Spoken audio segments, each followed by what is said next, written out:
I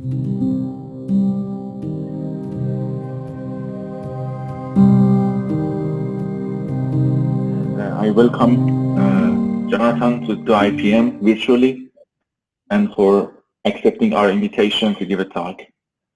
Please join me in welcoming him to IPM. Yes, the floor is yours. Thank you. Thank you so much for that introduction, Mehdi.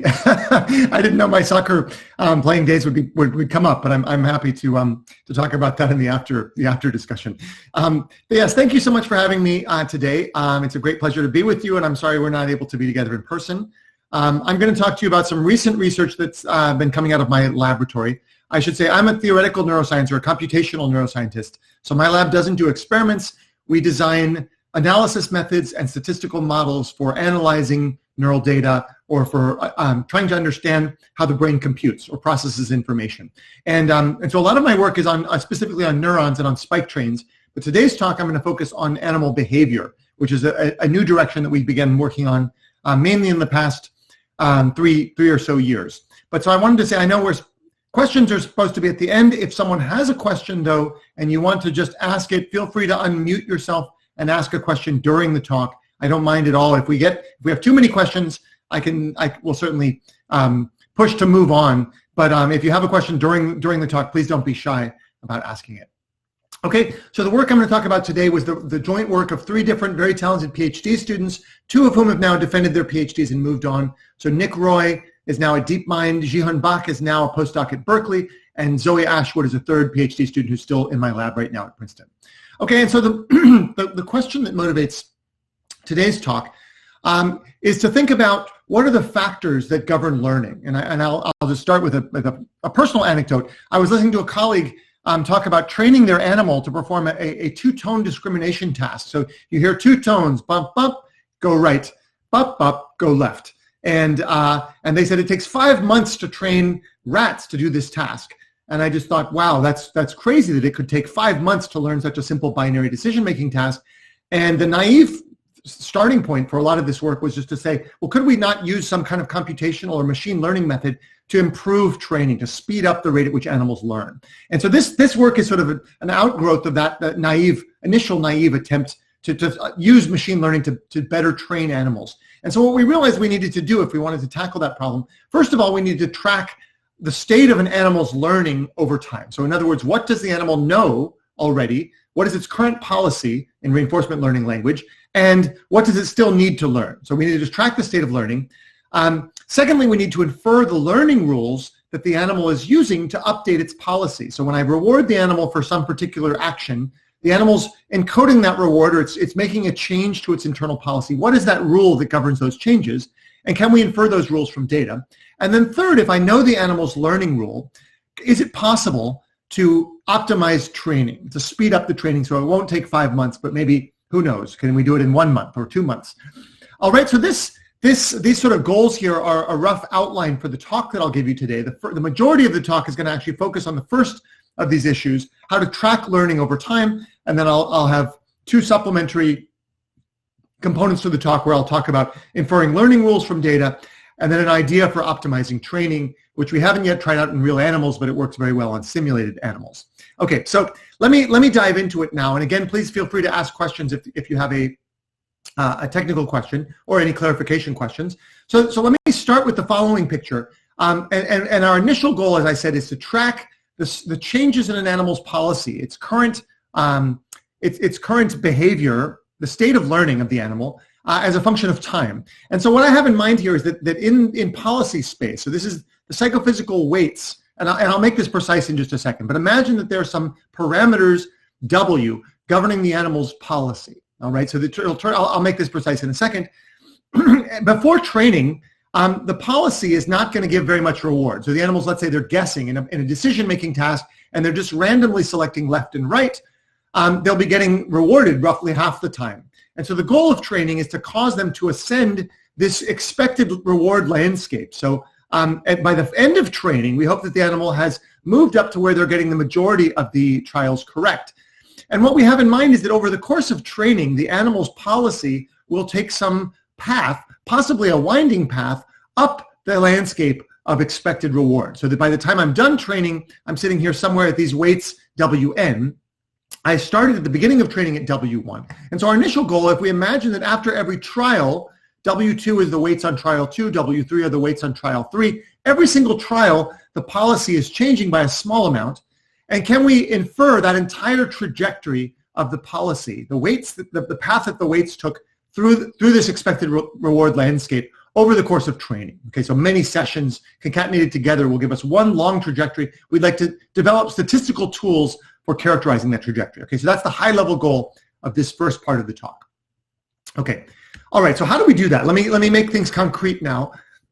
So what we have in mind is, and I should say, this is not all kinds of animal learning. So motor learning might fall into a different category, learning to sing a song. We're talking about sensory decision-making is sort of the focus of today's talk. So this is a setting where the animal gets a stimulus on each trial, and they have to make a binary decision on the basis of that sensory stimulus. All right, we could generalize that to where they have to make a categorical decision across many options or a continuous action, but that's still sort of the stimulus response type of learning is what we'll focus on. Okay, so this is the setup that we have in mind. On every trial, there's a stimulus vector x of t, and I should say this is an input vector, which will include both the sensory stimulus as well as other regressors that might be driving the animal's behavior. So things like the past stimulus or the past reward, other things that we know the animal is likely to pay attention to when developing a policy. So one kind of policy is win, stay, lose, switch. If I was rewarded last time for going right, go right again. So we'll include that the reward, the side that was rewarded on the previous trial as one of the elements of this input vector x. So x encapsulates everything that might be driving the animal's policy.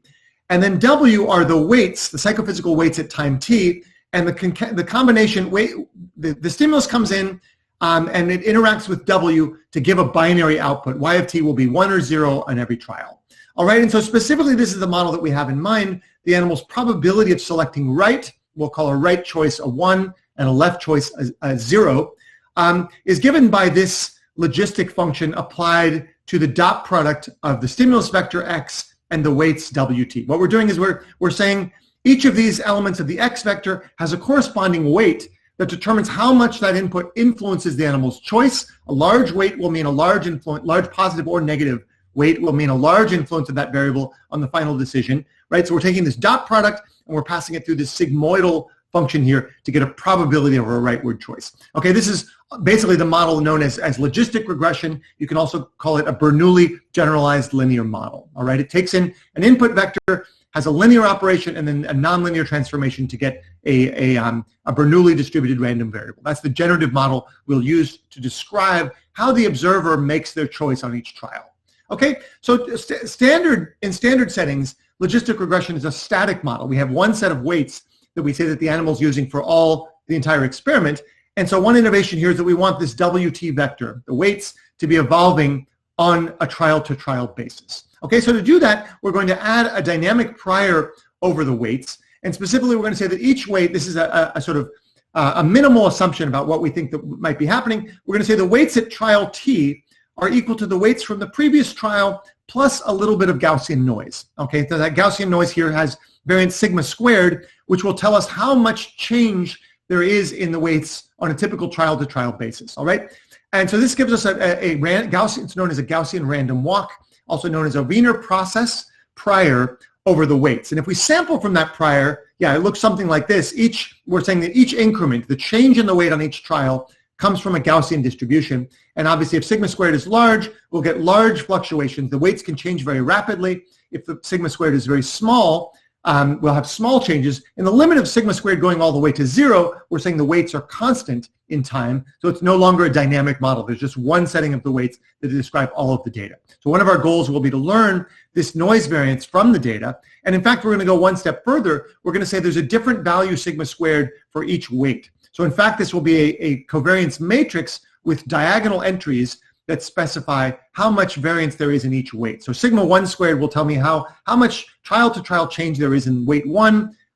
If there are d weights, sigma squared d will be the amount of variance in weight d. So you might imagine that some weights evolve very rapidly during learning, and other weights are relatively constant. They barely move at all. And this prior, having different values along this diagonal, will allow us to capture that aspect of the data. Okay. Any questions so far about the model? If you want to ask a question, now is a good. I'm going to move on to say how we inferred this model from data, but this is maybe a good time to ask a question if there's any uncertainty about the element of this model. This is the model of what's happening in each trial, and then this prior is telling us our beliefs about how those weights change across trials. There's a question in the chat box. So just to clarify, if the W1 is smaller than W2, does it mean that the input X1 has more effect on the output, and the output means animal behavior? Was I right? That's right. That's exactly right. I guess the one exception, so each weight, if we look at this, we're taking a dot product between the weights and the input vector X. So if one of the elements of the weight vector increases in amplitude, it's saying that the corresponding element of the X vector will have more influence on the animal's choice. Now that being said, on the next trial, that element of X could be 0, right? So a lot of these elements of X will be binary variables. So for example, if I say on the previous trial, did the animal go right? That can be 0 or 1. So in other words, the influence of that variable, if it's a 1, will then influence the probability of going right on the next trial if the weight is large. But if the animal didn't go right on the previous trial and that regressor X is 0, then even having a larger weight won't have an impact on the next trial. So really, the impact on behavior is given by the dot product between the input vector X and weight W. Similarly, right, the stimulus weight is going to, so imagine I have these auditory tones, and if I have a larger stimulus weight, that'll mean that I have more influence of the sensory stimulus. In fact, for these tasks, the goal is to train the sensory weights to be large, because the optimal strategy is not one that relies on trial history, but rather to integrate the sensory stimulus optimally on the current trial. However, you could get a 0% contrast, or you could get a trial where the stimulus is missing, or the stimulus is very, very small contrast. In that case, the influence of that, it'll be a more difficult trial. Even with a larger sensory weight, the animal might be less likely to get it correct. Yeah, but naively, yes, increasing the weight will mean that corresponding variable has a larger impact on behavior. Yeah, that's a good question. Thank you. Okay, so let me move on then. So this is the model, and so now if we think about the inference problem that we face, all right. So the data, we as experimentalists are handed a data set that looks in the following way. If we have t total trials here, on every trial we have the input vector X that goes from X1 up to X of t, and we have the animal's binary choice, a 0 or 1 on each trial. From those data, we are trying to infer a matrix of weights, right? This is a matrix which is size d by t. D is the number of rows, that's the number of elements in the weight vector, and t is the number of trials, right? So a single column of that matrix would be, for a single trial, the collection of weights that govern the animal's policy on that trial. And a row of this matrix would be the time course of one weight. So if we see a weight that's growing over the course of learning, we would see one that is moving towards larger amplitude. A weight that's maybe decaying away towards 0 is also possible. But I want to point out that we wanted to develop a method which is scalable to very large data set sizes. But another point to take into account is that this is an ill-posed problem as stated, right? We have only t, our dependent variables here. We have t binary outcomes, but we're trying to infer d times t total parameters, right? So if all I handed you was the likelihood model, the probability of making a choice on each trial, this is an ill-posed problem. We can't learn, we have more unknowns than we have observed data points. So the only way this problem becomes well-posed is because of the prior. The prior forces the weights to change smoothly in time. If we had independent, in other words, you can't learn d independent weights on each trial from only a 0 or 1 choice on each trial. All right, so we're leveraging the prior here to make this a tractable inference problem. Okay, so those are the weights we're trying to infer from data. A very brief aside on the mathematics. If you don't care about the mathematical details, you can tune out for the next 3 slides. But so we're interested in doing inference for the weights, and we do that by maximizing the posterior. This is the posterior over that weight matrix W. Given the stimulus data X, the choices Y, and theta are the hyperparameters. These are the noise variances for each of the weights. We can decompose the log posterior as the sum of a log likelihood term plus a log prior. The log likelihood term is independent across trials. This just comes from the Bernoulli probability of observing a 0 or 1 on each trial. And then secondly, we have this Gaussian prior on each weight, and that gives us a tridiagonal inverse covariance matrix for each weight. Remember, we said each weight has a Gaussian random walk prior. And what that means is that you have dependencies only between adjacent points on the weight. So this is, even though this weight matrix is very large, and we're talking about 100,000s of dimensions of W, because of the sparsity of this prior and the sparsity of the likelihood terms across trials, we can get a very efficient inference method, a linear scaling method for inferring W map, the maximum a posteriori estimate of the weights from the data. Okay, so that's one result, is that and this is described in our recent 2018, and there's a follow-up 2021 paper from Roy that describes these details. We also want to infer the hyperparameter. So remember I said we have a sigma squared value, the variance that controls how fast each weight changes across trials.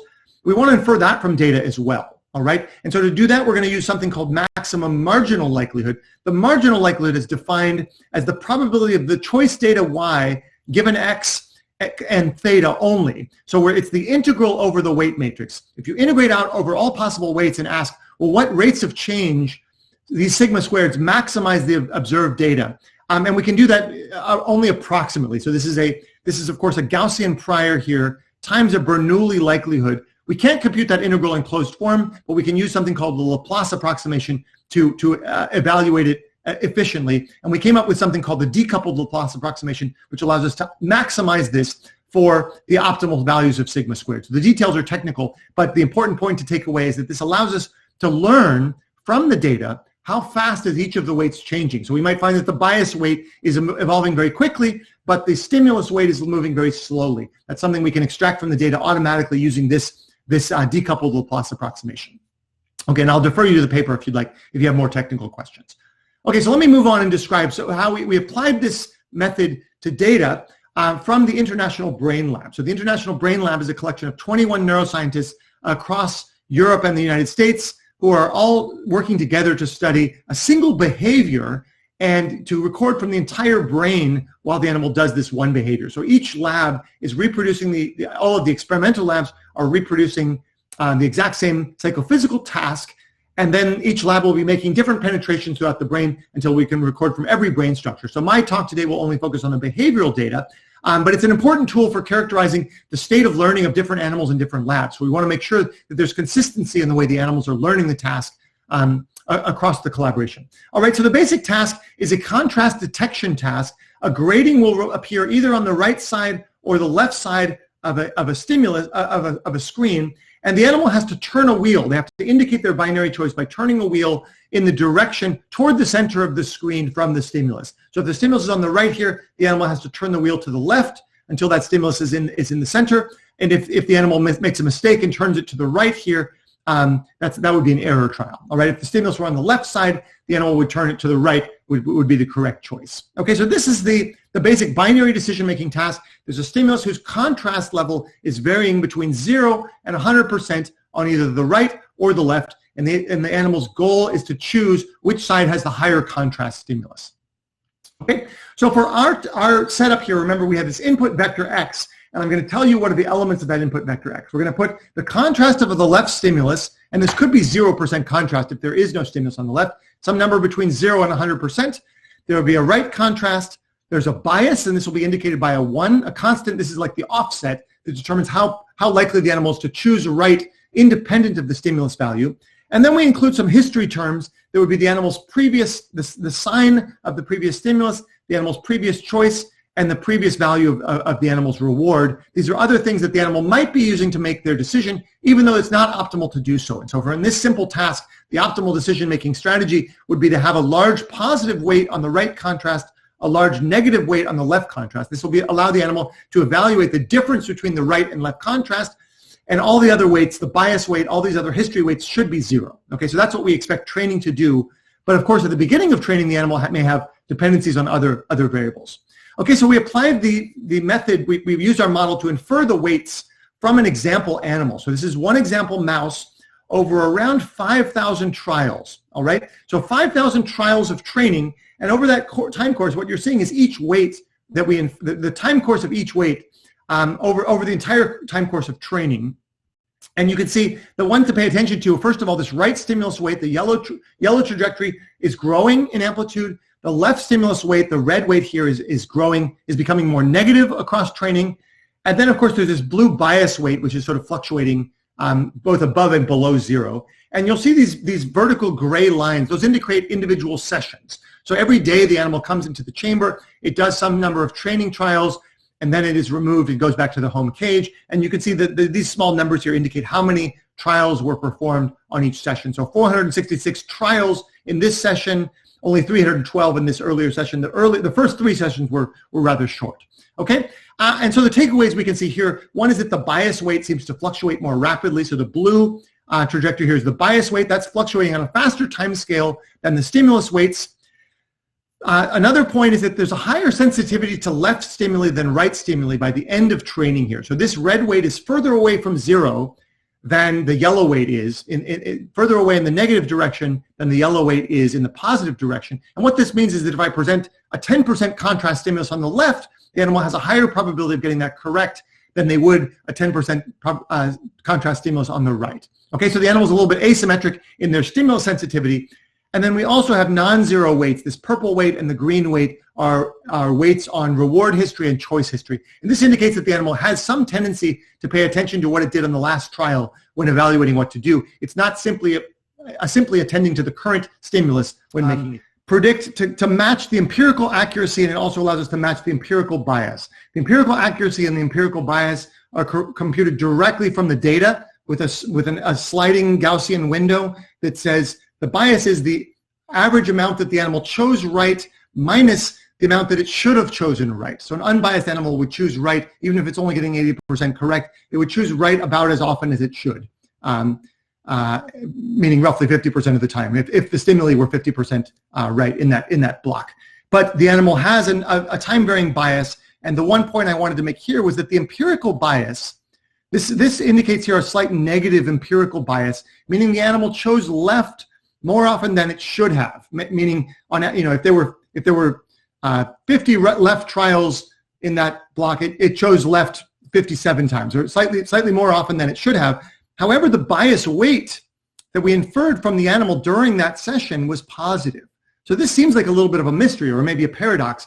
The bias weight is saying that in the absence of stimulus information, the animal would be biased slightly towards a rightward choice, yet the net empirical bias was negative. How can that be? And the answer is that there's an asymmetry between the sensitivity to the stimulus, as shown by these stimulus weights here. So this red weight is much further from zero, more negative than the yellow weight is positive. And what that indicates is that the animal was more likely to be correct on left contrast trials. Left stimulus trials, the animal got a higher percent correct than right trials. Meaning, so that if the stimulus was only 0%, with no stimulus information, the animal had a rightward bias. However, when we mixed in trials with high contrast stimuli, the animal had a leftward bias. So the net bias was slightly negative as a result of the interaction of those two phenomena. The high-level point is that characterizing behavior in terms of these time-varying weights gives you a richer characterization of the animal's strategy than just computing these empirical summary statistics, the accuracy and the bias. Okay, before I stop, I'll mention one more point, which is that I left out one additional hyperparameter of the model, which is a parameter I'll call sigma day. So what I described so far was a sigma squared, which governed how much noise there is between adjacent trials. The assumption of that would be that of course, we're concatenating data together from many different sessions, and it might be reasonable to expect that the weights change more between the end of one session and the start of the next than they do between any adjacent pairs of trials. So right at the end of a session, the animal goes back to the home cage, it sleeps, it reflects on what it did wrong the day before, and it comes back ready to work the next day. You might expect to have larger weight changes. And so to capture that possibility, we introduced another hyperparameter, sigma day, which will be additional noise that could happen between sessions. And so we see, at least for this left stimulus weight, the contribution, remember these gray lines here indicate a break between sessions, and that between this session and the next, there was a substantial jump back towards zero, which looks a bit like forgetting. And so one thing we'd like to do in future work, you could imagine the opposite pattern. Perhaps the weight jumps in a more negative direction between sessions, which would look more like consolidation. The animal went back to the home cage, slept, and it took away the message of what it had learned, and it came back performing even better than it did at the end of the previous session. Mostly in our data, it looks like we see forgetting, where the animal's behavior is a little bit worse at the beginning of the next session than it was at the end of the previous session, but that's an empirical claim that we'd like to investigate further. So I just want to point out that our tool, the model where we call it sidetrack, is a useful tool for characterizing these larger jumps in performance between sessions. Okay, the last thing I'll tell you about before I move on is adapting. Once the animals in the IBL task have been trained on the basic task, this basic sensory decision-making task, we move on to a dynamic task where there is a slow change, or there's an alternating blocks of trials with a prior of a rightward choice being 80% and then 20%. All right, so the probability of a rightward stimulus is for 50 trials in a row is 0.2, and then it's 0.8 for 50 trials. So we refer to this setting of the task as bias blocks, and it's designed to mimic foraging-like behavior. So in foraging, you imagine there's a reward for going right, which is great. Most of the time you're going to get a payoff from going right, and then after a while that site stops paying off, and you want to learn to adapt your strategy to go left more often, right? So this is now a dynamic version of the same task, and I'll show you now the inferred weights that we learned in the dynamic task. So first of all, in early training, this is before the bias blocks have begun. You can see, just as I'm showing you just the left and right contrast weights, they evolve away from 0. Once we start bias blocks, so each red stripe here would be a right bias block, each pale yellow vertical stripe is a left bias block, and I'm now showing you this blue trace here is the bias weight of the animal. And you see that by the end of even the first session of bias blocks here, we're starting to see some alternation of the bias weight in sync with these bias blocks. All right, and so here by this second session here, you can already see a large fluctuation of the bias weight. It's even more pronounced if we fast forward late in training on the bias blocks. By now the animal's gotten very good at adapting its bias weight. This would mean that on a 0% contrast trial, so sometimes there's no stimulus on the left or the right, and the animal just has to guess, the bias weight then will largely determine what the animal does, and you can see the ability to adapt this bias weight, the animal now has the ability to rapidly shift its strategy from rightward bias to leftward bias and back. Okay, so the ability to adapt its bias weight becomes much more quickly after learning. So this is another kind of thing that we can use our model to do, is to track these weights in these kind of dynamic tasks. And that's another thing we'd like to do more of in the future. Okay, so that's the end of part 1.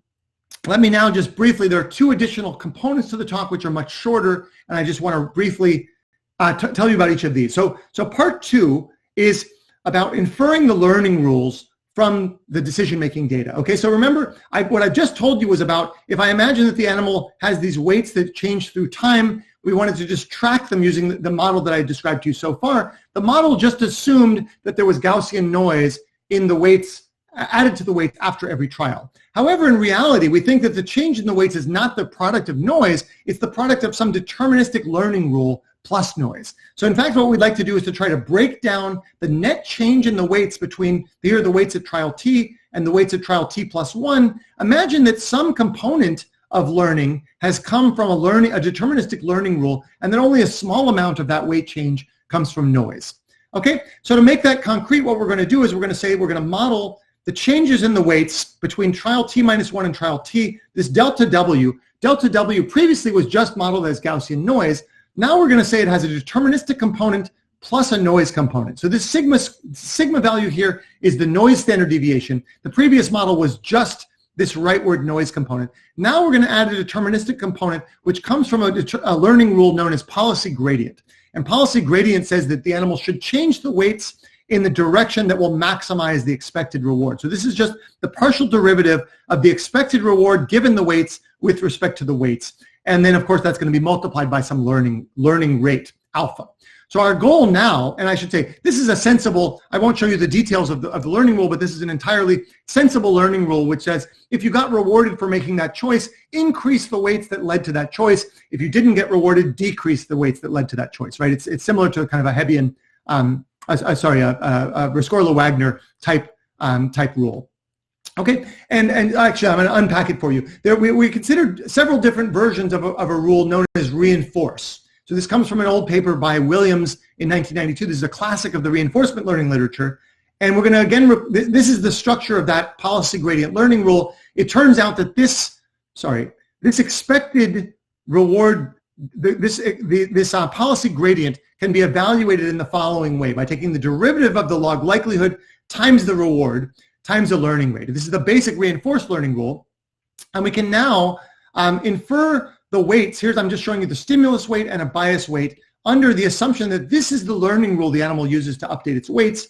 And then we can break down the net weight change. So look at the blue weight here is the net change in the stimulus weight. We can break that down into a stimulus and a noise component. And you can see here that we learn the solid trace here is what comes from the deterministic learning rule. The dotted trace is what comes from noise. So remember, now we have two components, a noise component and a learning component. And you can see that the sum of these two components gives the net change in the weight. And what you see here is that mostly the animal doesn't learn anything for the first maybe half of training, and then it starts to learn later. The way the model accounts for that is to say that, well, there is a learning component which is nearly constant across time, but the noise was negative during the first part. There's a model mismatch here.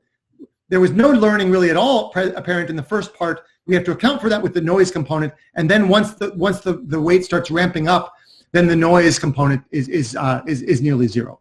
And then, moreover, we have this fluctuating bias that I told you about before. The bias is something that's actually a problem for experimenters.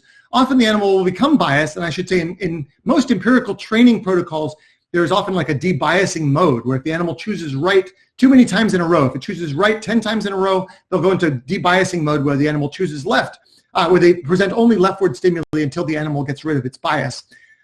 Here it looks like the bias, this is the net bias weight, and we can see this dashed trace here is saying that most of these bias fluctuations were the result of noise. The deterministic component of the bias weight is very slight. So there's almost none of the bias weight changes are explained by a learning rule. They're only explained by noise. However, if we use a more sophisticated learning rule, so now I'm showing you a different learning rule. This is called reinforce with baseline. So the previous rule was just the reward times this log likelihood. And I should say these are both policy gradient methods. They both will hand you back in expectation the expected change in reward given as a function of the weights, with respect to the weights. But now we have a vector of baselines. So it says that instead of just multiplying this derivative by the reward, we have reward minus a baseline for each weight. This is sort of a set point for learning positive or negative changes for that weight. And we also have a vector of learning rates. So this allows us to say that some weights are changing, are being driven by learning more rapidly than other weights. And what we can see now, I'll just draw your attention to the bottom here.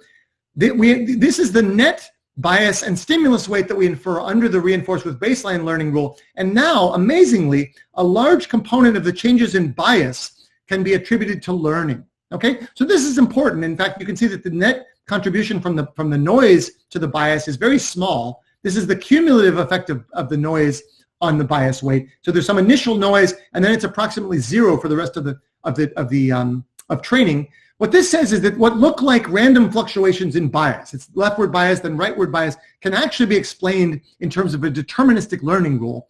And that gives us hope of developing better debiasing methods. That's what I'll tell you about next.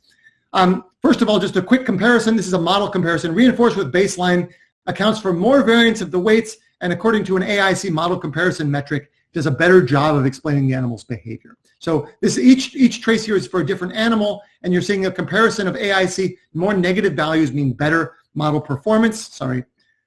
And here's the regular reinforced learning rule. Reinforced with baseline for the majority of animals and the average animal is a much better explanation of their learning behavior. Okay, so lastly, I've talked now about inferring learning rules from data. Can we use these inferred learning rules to develop adaptive training methods? In other words, can I select stimuli that would optimally drive the animal towards being well trained? And so the idea would be that if initially under random training the animal evolved on some meandering path toward good performance of the task, if we optimally select our stimuli, perhaps we can drive faster training by driving the weights towards some goal weights more rapidly through optimal selection of the stimuli. Okay, and so this is, I'm going to describe a method we developed in a NeurIPS paper from 2016 that we refer to as align max. And the basic idea is to choose the stimulus so that the weight change is maximally in the desired direction. Okay, and the learning rule looks like this. This is so we have some goal weights so the goal weights, remember, would be these weights at the top of the expected reward landscape. We're going to try to select a stimulus x of t that maximizes the dot product between, this is the direction we're trying to go, our current weights versus these are goal weights minus our current weights. These brackets mean the expectation. So our current beliefs, the posterior mean of our current weights, we're going to try to maximize the dot product between that and our delta W. So select a stimulus that will make the weights change in the direction which maximally aligns with this desired weight change. And I'll show you how that works in practice. We implemented this method.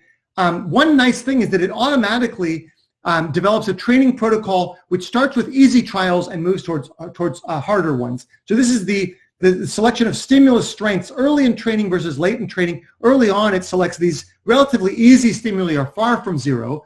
And then as the animal gets better and better, it automatically adapts and makes stimuli that are close to the decision boundary. It makes them harder sort of automatically. We can then compare under optimal training, the weights diverge from zero more rapidly than if we use randomized training.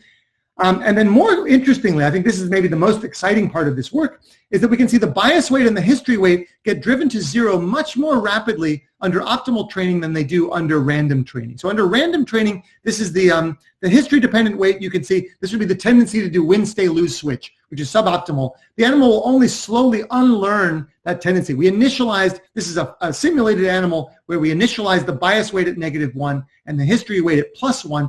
Random training, it takes a long time for the animal to learn that that's not a good rule for maximizing its reward. Under optimal training, effectively what you can imagine it's doing is it's automatically debiasing. It's selecting a stimulus on the next trial, which will tend to counter the animal's tendency to either use a win, stay, lose, switch strategy or to be biased to the left side in this case. So it'll present majority, and the bias weight gets to zero. This history weight gets to zero much more rapidly under automatic training. So there are these suboptimal behaviors. So instead of having a debiasing mode when you train your animals, this is suggesting that an automated stimulus selection method could debias automatically in a sort of graceful way. Okay, and so the expected reward indeed increases more rapidly under our method than under random training. And I should say all of these results here are for simulated animals, and we haven't yet tried this on real animals. So our next step, one of my collaborators at Princeton is Carlos Brody, and his lab has what they refer to as a rat factory. They have 30 boxes that are running 24 hours a day, and technicians come in and insert an animal. This is eight hour shifts. 3 technicians work round the clock, 24 hours a day, putting animals into these boxes and taking them out. So it really is a factory for training animals. And the Brody Lab has agreed to collaborate with us on trying out some of our adaptive training methods to see if we can actually get better training behavior for real rats. All right, so it works well on simulated rats yet, but we don't yet know if it works on real rats. So that's the next step, is to try to tackle this in real animals. Okay, so just let me summarize there. I've described a dynamic Bernoulli GLM for tracking behavior, for dynamic psychophysical behavior. We've talked about a method for inferring an animal's learning rule from their choice behavior. And then lastly, a simple idea for adaptive stimulus selection for optimizing training. And I should say, it may well fail in real animals. I should say the assumption of our training method is that the animal really is working according to this reinforced with baseline learning rule. And it might be that we need to consider other richer kinds of learning rules. And so that's one of the things for future work, is to try other learning rules, actor-critic, cue learning, other kinds of rules that come from reinforcement learning, and see if those give us better descriptions of behavior in the first place, or secondly, whether those could give better adaptive training protocols than the one we have so far. So future work, and I should say a big part of future work, is also to try to relate what we've learned from our modeling of behavior to neural activity that's recorded in the brain. So my collaborators in the IBL and also Alana Witten at Princeton are recording in different parts of the brain. Alana's lab is recording dopamine signals in the striatum, and so we'd particularly like to look there at what are the correlates in the dopamine system of these weight changes that we infer using our model.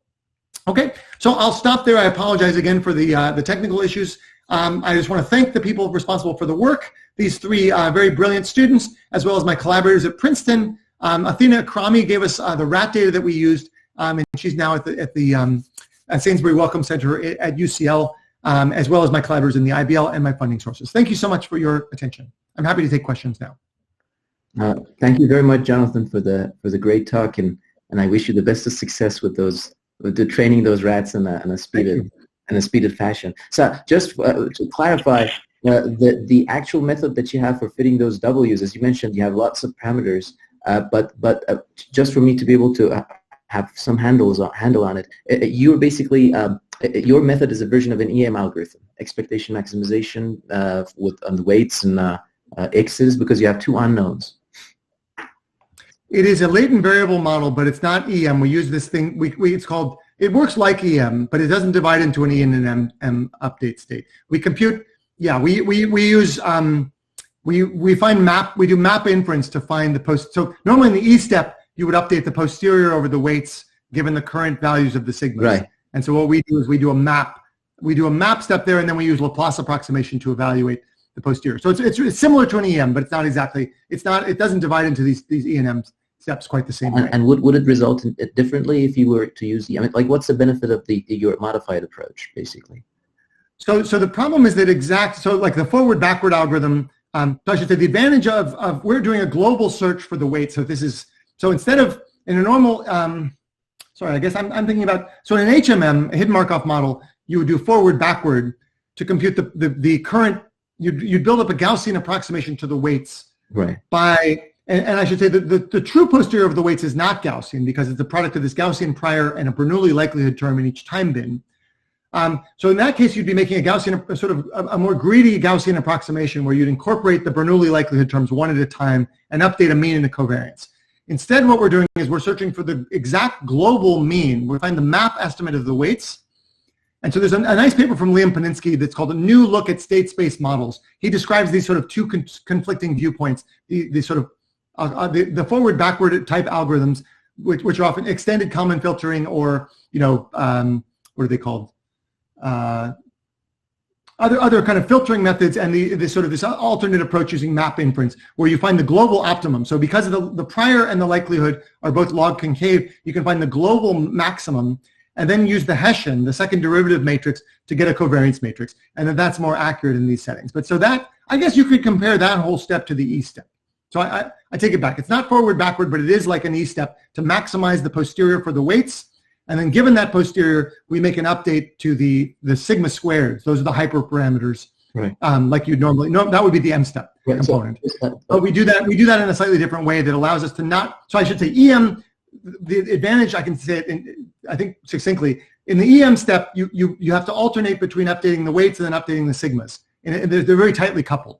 And so this decoupled Laplace, what it allows us to do is to essentially break that dependency so we can move a long way in sigma squared space. We maintain a Gaussian approximation to the likelihood, which lets us move a long ways in hyperparameter space. So we sort of, we take into account the effects on the posterior of changing the sigma squareds in a way that's analytically tractable. And it works with many fewer iterations. Usually 2 iterations is enough to get the global optimum, instead of having to do hundreds of EM steps. So that takes me to my second question. For real rats, if you want to use this method, I mean, with this recorded data, I assume that you were fitting all of your W's and X's on all the recorded sessions, like 4,000 trials. But yes, that's right. 10,000 trials even. Yeah. But for the Carlos Brody's factory, so if you want to do an adaptive way of learning, so you have to start from trial number 1. So with 10 trials, you have to have a best estimate. So you have to build up the estimate as the trials come in. So so you don't have all the data to fit the best model too. And my question is, I didn't see any of your in any of your presentations the performance of the model if it has only access to limited amount of data.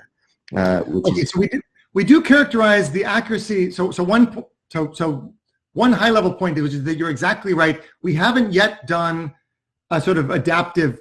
So all of the methods that I talked about are indeed global. We take all of the data, we fit the W's, and even the experiments that I showed you, these adaptive learning in the simulated rats, just these ones here, we are indeed updating a global estimate of all the, so I should say, here we are indeed, we're taking the data up to trial T, right? So we're in the middle, right here at say 2,000 trials. In this simulation, we're updating our estimate of the weights and the sigmas using all 2,000 trials to select the next stimulus. Then we do it again for 2001, then again for 2002 trials. So each time you're updating all of those weights, so it's getting more and more expensive as you go. So one thing that we need to do to make this practical for real time is only update the current. So in other words, build a forward filtering version that doesn't need to globally optimize everything every trial. So this is too slow to work in real time experiments. And so then your other question is about how accurate are the estimates of the sigma squareds. That's certainly also a worry, which would be that the hyperparameters are something that you can't estimate with high fidelity with small amounts of data. I think probably what we would end up doing would be fix the sigma squareds to some value from an initial training run, and then just update the weights and select the stimuli based on those weights, and then maybe only after every session update the sigma squared. But that's all future work, I should say. This is unfortunately, the student who did this work graduated and moved on, and so I actually need to recruit someone else who wants to do the adaptive experiment. So that's the big component of what needs to be done, is to build a real-time version of this, which would do partial inference, only updating the weights from the current trial. So you make you update only the one column of the W matrix instead of the entire weights so far in the experiment. But you're absolutely right. That's a major challenge. It's not as though you could take the method as it is and just pipe it into the Brody lab tomorrow.